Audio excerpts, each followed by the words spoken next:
What is up, gang? We are back. Today we're going to be talking about the git checkout command. If you think all this does is change branches, you've been thinking about it all wrong.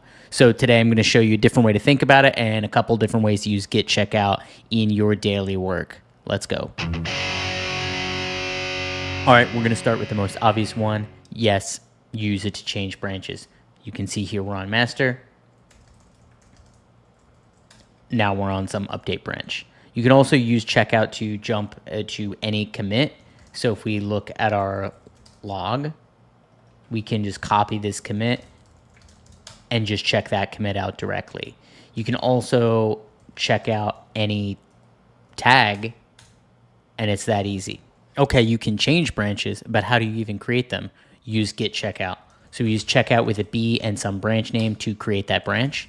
We can use git checkout with a dash to go back to whatever we had last checked out. And we can use git checkout with a capital B, which will create the branch if it doesn't exist. And if the branch does exist, it will switch to and reset. But what happens if you don't specify a branch, a commit, or a tag? You can see here we have some changes in our working directory. You can look at the diff. If we use git checkout and a dot, or the file name, what's going to happen is we've updated one path from the index. So if we look at the diff now, you can see it's empty. So the practical effect is that it discarded our changes.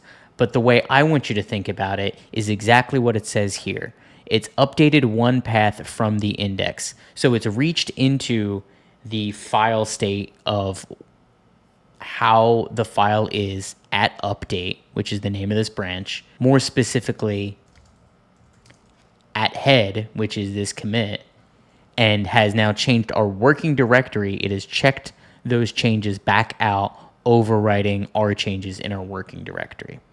So if you start thinking about checkout as taking some state from a different point in the history and making your working directory like that, it's really easy for you to make the next leap. What if I want to make one file how it is in another branch? So we have another branch. It's called flag refactor, and we want to check out just this one file. And so you can see it's updated one path. If we look at our git status, you can see it actually stages this change as well.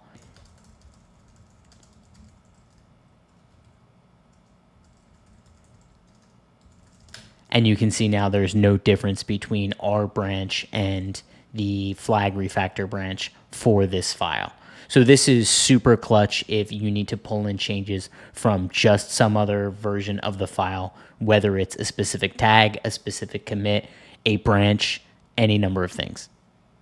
All right, and one bonus I'm going to leave you with is using git checkout to resolve merge conflicts. So you can see we've got a merge. We try to merge in this update branch into our temp branch. If we look at the status, you can see we've got these two files that have conflicts. So let's look at them.